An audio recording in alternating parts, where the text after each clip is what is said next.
Welcome to Journey with Lay podcast. We discuss leadership, culture, and how to take your business to new heights. Your host, Lay Wang, is an adventurer, motivational speaker, and executive coach. Join us each week to learn how you and your team can reach your highest aspirations. Now, let's get started with the show.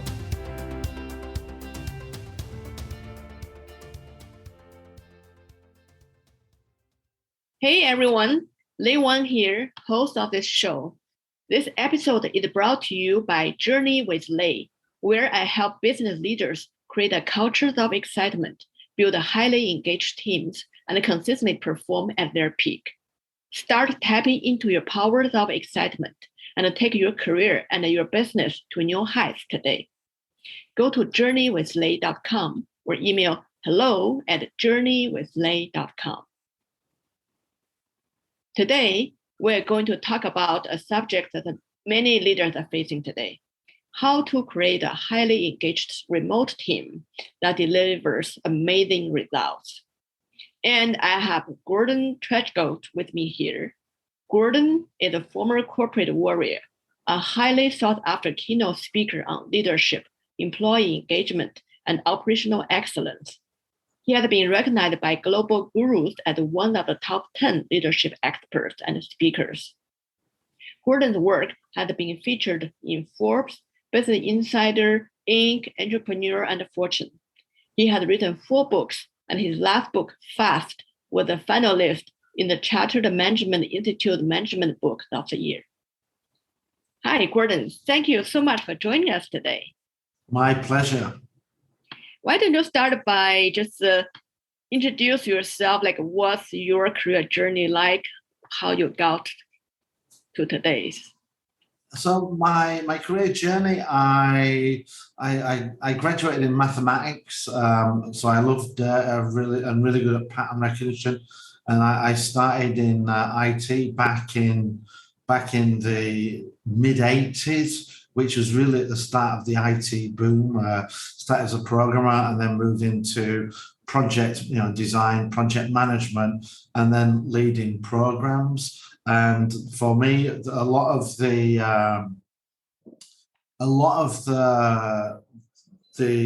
way the careers were planned, it was all you do a year in this role and then 2 years in the next, 2 years in the next. It was a very clear career structure. And for me, I didn't want to wait. So I was looking to figure out what could I do to skip a few steps or, jump up a little bit higher. And what I realized was that there were a lot of really complex projects that everybody avoided like the plague. And I thought maybe if I take on the more complicated jobs, and I am successful with those, it might help me get promoted faster. And that was the path I took, and I was successful in delivering them, created a reputation for being able to deliver difficult projects, and then would get brought onto projects that were failing and became a turnaround expert. And I did that for a number of years and helped, deliver $100 million programs and moved into more senior corporate positions, led teams of 1,000 staff. And then I realized I wanted to have more impact. And the way to do that was to try and create more leaders, the more people that I could help be successful, the more success I could influence and create. So that got me into the speaking, coaching, and writing world. Yeah, I think that's probably very common among a lot of coaches, because we want to help everyone succeed. We want to help everyone create a better life, better work environment, and then realize the best way to approach that actually to go from the leadership, because Sure. You change one leader, you can impact many, many more people's life. Well, leadership is the difference between success and failure. It's as simple as that. With good leadership, you have a higher probability of success. With bad leadership, you're destined to fail.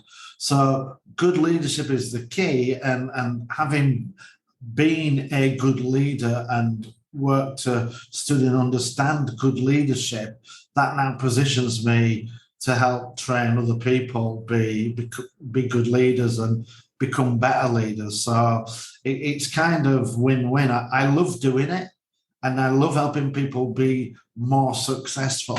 So it's a really good fit for my skill set and my passion. Yeah, that's I came from the same spot too. So that's why we're both in the leadership coaching. And since today's theme is more about the team engagement. So first of all, so what do you see as the biggest cause of disengagement? Biggest cause of disengagement. So for me, there are two major causes of disengagement. I mean, there aren't only two, but there are two major ones.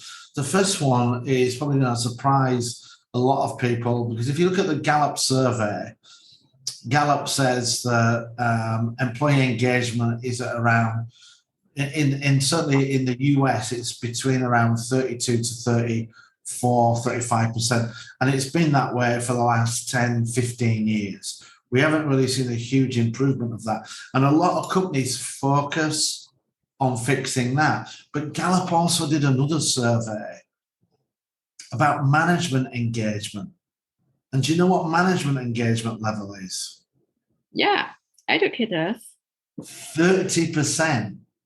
So if only 30% of managers are engaged, what do you think is a key contributor to employee disengagement? Yeah, so that's why I started leadership. It's a lack of engaged management. If your boss doesn't give a damn, then why should the team give a damn? So that's one of the big areas for me of disengagement. And then the other one, which I find to be the one that I have to focus on, because when I go in, I am engaged. The other issue I find is that people are not afraid of hard work. They're afraid of failure. And if people cannot see how they're going to be successful, then they just disengage. Why would I want to be engaged in something that I know is going to be a disaster? Why would I work hard on something that I know is going to be a disaster? And IBM did some research, and on 75% of projects that failed, people knew day one that project was doomed to fail. So on 75% of projects, day one, people knew it was going to fail. Now, there's two things going on there. One, part of that becomes a self-fulfilling prophecy. Because if you think it's going to fail, as soon as it starts to go off track, you're just going to say, I told you so, and become a spectator, and you'll watch it fail. So it can become a self-fulfilling prophecy. And the other is that it probably is going to fail and there's nothing we can do about it. But, that's an impressive statistic. 70% of projects that fail, the teams knew day one it's going to fail. So as leaders, we have to find a way to show our teams how to be successful. And when we can show them how they're going to be successful and create that belief in us, the plan, and themselves, then they're going to be engaged. Maslow's hierarchy of needs. Once we've got over the basic needs of shelter, food, and security, the next two needs are a feeling of self-esteem and achievement. Everybody comes to work wanting to do a good job. And if we can show them how to be successful, not only will they be engaged, they will be highly engaged. And it's that approach that's helped me, turn around performance and increase it by between 50 and 500% at various companies. Wow, that's impressive. So I hear the two sides, right? So one is the management team, the leadership team. They need to be engaged themselves first. They need to believe they can be successful. Then can't light a fire with a damp match. Right. Then they need to empower their team to believe they can be successful. Right. So let's just tackle this one by one. First of all, how we can help leadership team become more confident, believe in their success first. So I think So I think there are two different issues, but they're both fundamentally the same. I think a lot of leaders are disengaged because they don't know how they're going to be successful. They don't know how they're going to lead their teams to success.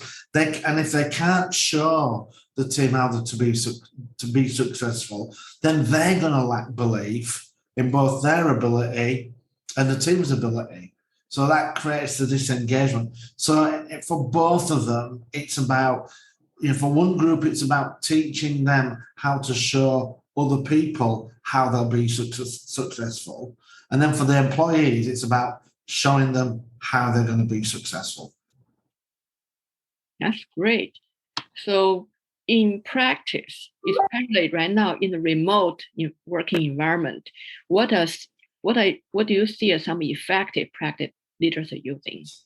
So the approach that I use for creating engaged teams, was the subject of my last book, Fast. It's about focus, accountability, simplicity, and transparency. And focus is about being clear about what's our goal, what's our objective, what does success look like. So teams are clear about what we're trying to do. And then it's about accountability, about letting them know what the expectation is for them. I was coaching with a client today, and he said, I gave my team a job 6 hours ago, and I haven't heard anything from them. And I said, okay, what were you expecting from them? 2 slides. Did you tell them that? Kind of. Okay. Did you tell them when you wanted it done by? Well, no, I left that up to them. And I said, so now you're complaining. They haven't come back to you in a time frame that you haven't communicated to them. That's your fault, not theirs. You should have set a clear expectation. You should have said, I want 2 slides and I want to review it in 2 hours. And I'm not expecting it to be perfect, because he said that to me. I think we'll need to go through 2 or 3 iterations. So you could have told them, I'm not expecting it to be perfect. Come back, let's have a look at what you've got. We'll refine it and then go away and complete it. But he never set that expectation. So now he's waiting for a team that's not empowered because they don't know what success looks like, and they don't know what the expectation is of them. Then the third part of FAST is about simplicity, and simplicity is about the how. What are the steps we're going to follow in order to be successful? Can you explain it to people clearly and simply?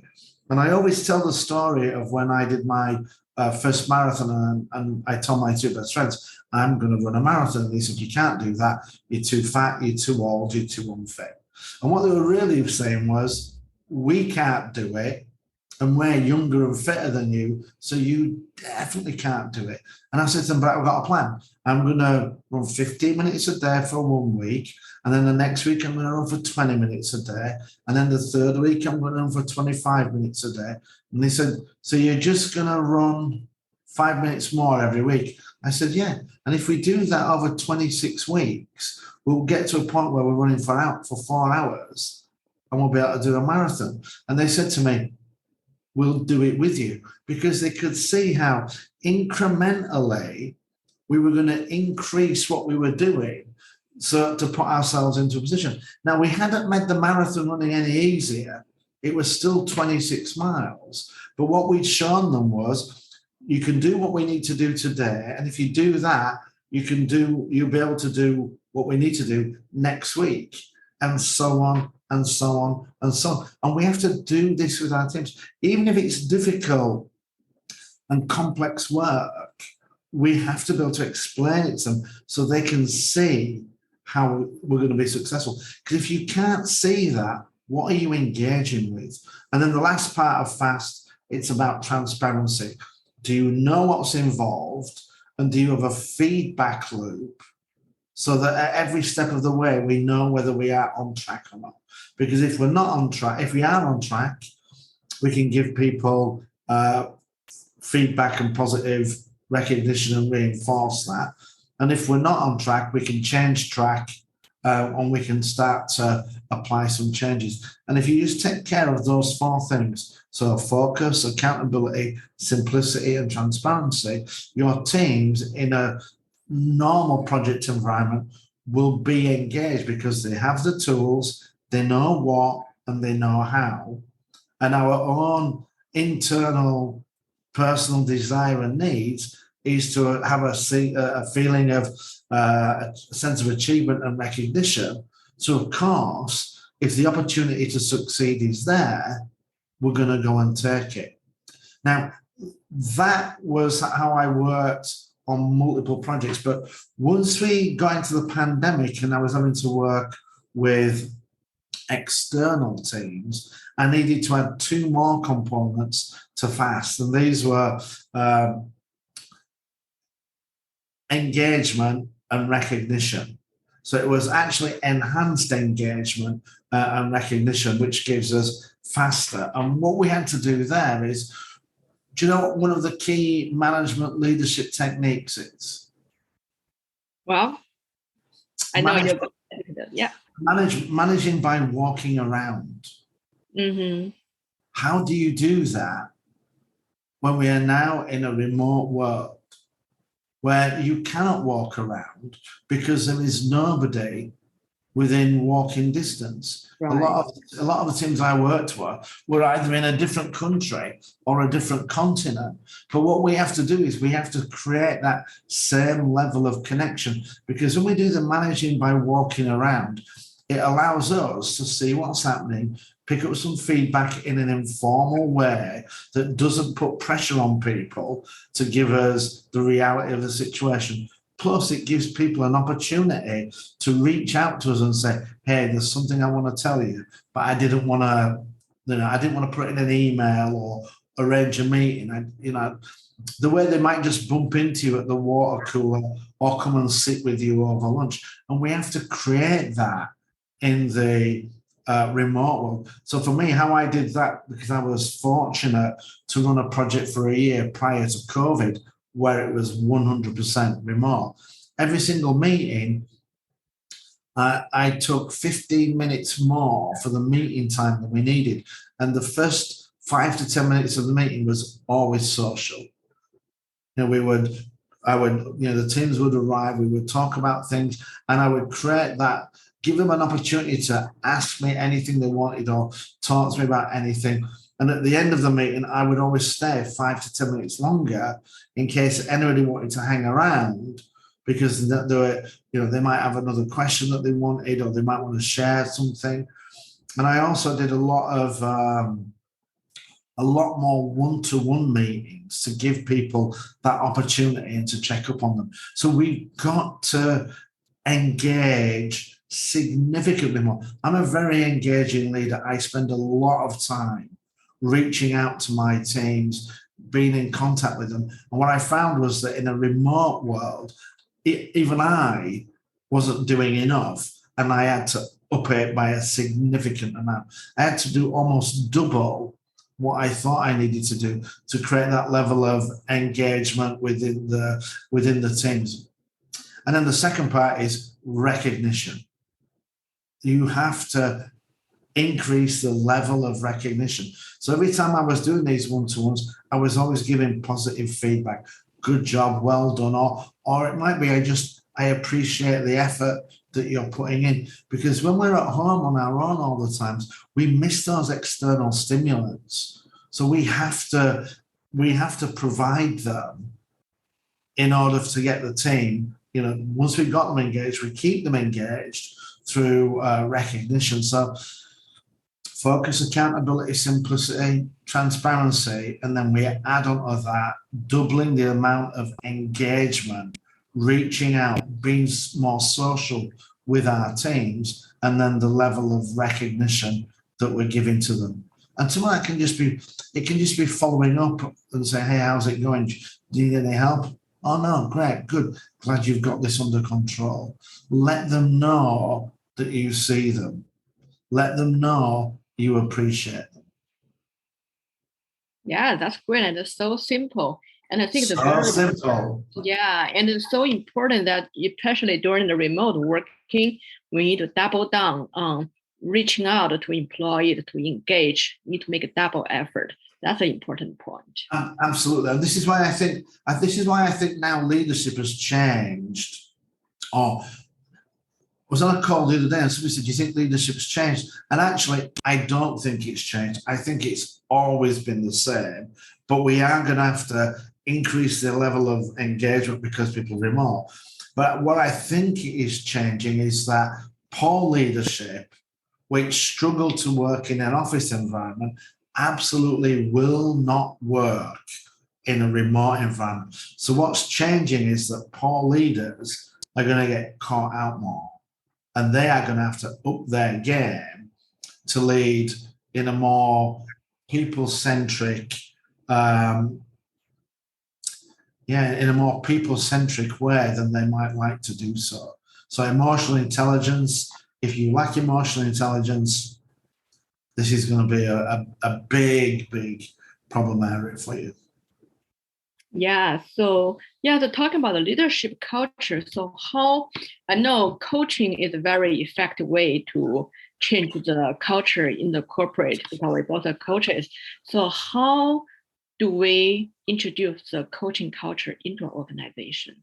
So I think there are a couple of things on this, and the way I introduce coaching culture, or the way I start to introduce the coaching culture is, and I include this on the leadership trainings and also the coaching sessions that I do with when I'm working with leaders, is that there are two models that I like. One is the Daniel Goleman leadership styles, 6 leadership styles: commanding, visionary, pace setting, affiliative, diplomatic, and coaching.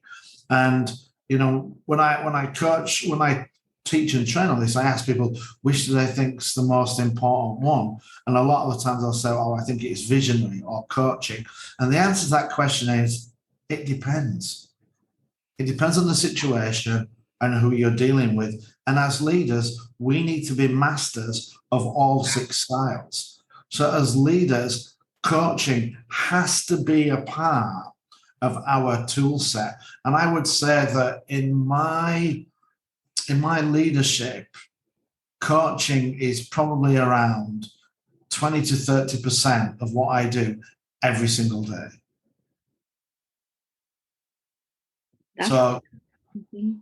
Yeah, it's a lot, but that's part of that. I've got to be, and whether that's coaching leaders through example setting, or giving feedback, or giving direct coaching, moments and opportunities. Did one today where I was speaking. We did some work on a presentation, and I said to the leader I was working with, Tim created a presentation of 25 slides. Way too much, lots of data, very little information. And I said, we need to get them to come back with a reduced slide deck. And they came back with 11 slides. And I said to her, look, I'm not going to attend the next meeting, but what we need to do is, 5 slides is the absolute maximum. So just go and work with them, simplify the story, and then get them to come back with just 5 slides. And let's see how we can do it. So she went and worked with them, and they did 5 slides. She worked with them, did all the content so that they could tell the story that they wanted to tell. But the first part of the coaching was me working with her, telling her what she needed to do. And then she was able to then go on and do the coaching. And previously what had been happening was, the slides were coming in, and then she would edit them herself. But if we're doing the work ourselves, we're going to be absolutely swamped. We've got to upskill, up-level the people, give them the hints and tips so they can do things, to a level that we would be doing them if we did them ourselves. And then the other model I like is the MCCL model, which I don't know whether that's as well known as Daniel Goleman's, but MCCL, it's about where do leaders spend their time. And MCCL is managing, managing, clienting, which is networking, meeting with customers and peers, coaching, and leading. And I've just been doing work with coaching some people at Accenture, and we've been going through this because they've been struggling with being overwhelmed. And I said to them, look, just go away and figure out how much of your time you spend in each of those 4 categories. And every single one of them comes back, and they're spending 70% of their time in managing. Managing is about doing, it's about firefighting. And the reason we're having to do all that work is because we're not doing enough coaching and leading.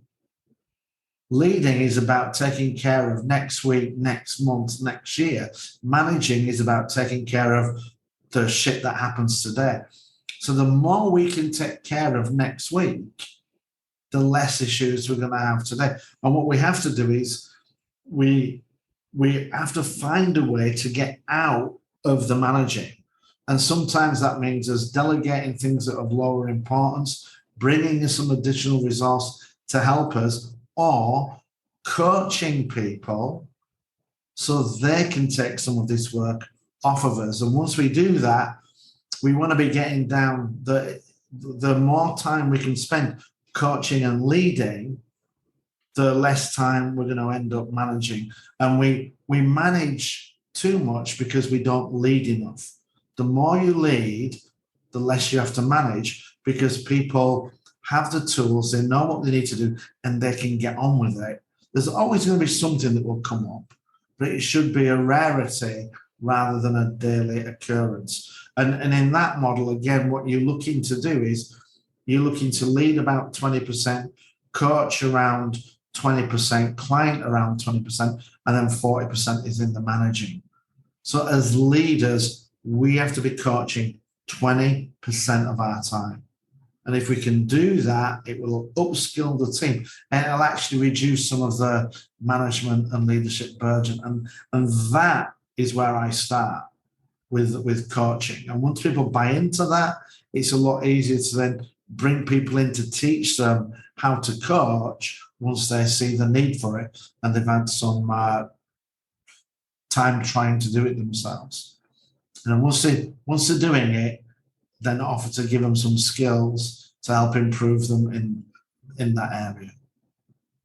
Yeah, that's a very important point. But I see in the startup environment, a lot of leaders are overwhelmed because they don't have enough staff members to do all the work. So they have to be hands-on. And a lot of time, startup leaders, they are the expert in their domain, technically or product-wise. So they feel obligated or feel nobody can do this work better than me. So end up they overwhelm themselves because they feel they need to do the work. And so I have a very simple philosophy. If you're the only one that can do the work, that's great. You are without doubt an expert, but you are not a leader. You are a limitation. Because you're the only person that can do it. You've only got 2 hands. There's only 24 hours in a day. Whereas if you can actually coach other people to do it, you can be a talent multiplier. And when there are 4 people that can do what you do, you're going to get 4 times as much output. So as leaders, we have to get into that coaching mantra, because we mustn't be the ones doing the work. We've got to build teams that do the work. One of the people I was coaching today, we were talking about, what's his brand? And he said, my brand is, I'm the guy that gets stuff done. I was like, wow, that's great. And he said, do you think that's a brand that I can use to go forward? I said, no. It's a nice brand, but you want to be the guy that builds teams that get stuff done, because that's a scalable skill. That will get you leading teams of 100, 500, 1,000. If it's you're the guy that gets things done, you're going to be stuck as an individual contributor. So even people who think they're the expert, they've got to duplicate that skill set in other people, or there'll be forever be a bottleneck in their business. And one of the reasons why entrepreneurs fail is because there's a difference between being an entrepreneur and an expert. An entrepreneur works on the business. Experts work in the business. And if you only work in the business, you will pretty quickly go out of business. So if you want to be the expert, then hire in some leadership to lead it and work on the business, or bring some people in who are going to work in the business so you can work on the business. But if you can't do that, then you're going to be a limiting factor on your organization's growth. And I know that sounds harsh, but it's a fact. Mm-hmm. And that's a very good point, especially for the entrepreneurs have to choose their lane. Yeah, absolutely. And there's nothing wrong with being the expert, but if you are the expert and that's where you want to focus, then you've got to bring in the expertise to run and build your business. You know, Steve Wozniak, absolute genius, worked with Steve Jobs. Jobs wasn't the genius. He could see the value of the genius. He was the guy that worked on the business. Wozniak was the guy that worked in the business. And you've got to make that transition. Otherwise, you'll never make the truly big bucks. Yeah, that's a great point. So now this leads to my last question here is for a new leader, because they're probably still trying to figure out their lane, trying to still figure out the percentage, everything. So what are some simple things new leaders can do to become a good leader? So so there's 4 things that you can do to be a better leader. Smile more, listen more, talk more, praise more. When we smile, it reduces stress. It makes us approachable, makes people feel less anxious. When we listen more, we might learn something, which is always beneficial, but we also show people respect and it helps build trust. Talk more, communicate about what we're doing, why we're doing it, and how we're going to do it. Don't keep all the ideas to yourself. Let people know what's happening, and then praise more. What gets recognized gets repeated.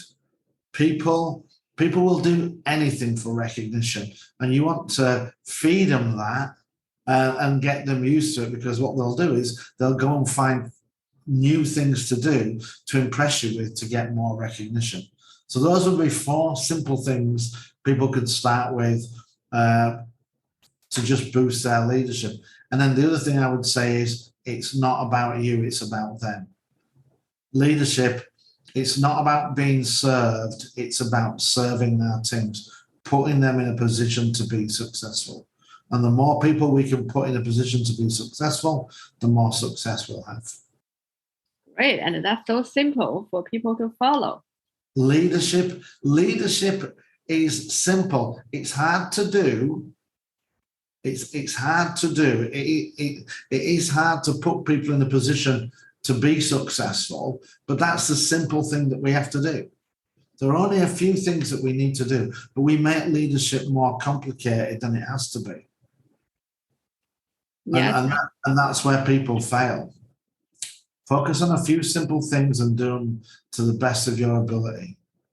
Yeah, because leadership is all about action. Easy to say, very simple, but action is hard. Thank you, Gordon. And thank you, everyone, for tuning in. See you next week.